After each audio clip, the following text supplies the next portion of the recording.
ప్రధానాంశాల్ని ఓసారి చూద్దాం. 13వసారి జాతీయ జెండా ఎగురవేసిన ప్రధాని మోదీ. ప్రతి భారతీయుడు పెద్ద కలలు కనాలని దేశ ప్రజలకు దిశానిర్దేశం.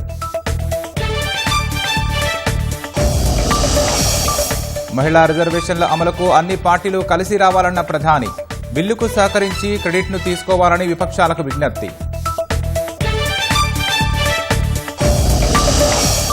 గోల్కొండకోటలో మువ్వన్నెల జెండా ఎగురవేయనున్న సీఎం.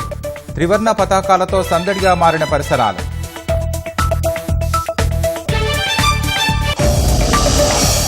సికింద్రాబాద్ పరేడ్ గ్రౌండ్లో అమర జవాన్ల స్తూపం వద్ద సీఎం నివాళులు. వీరుల త్యాగాలను స్మరించుకున్న రేవంత్ రెడ్డి.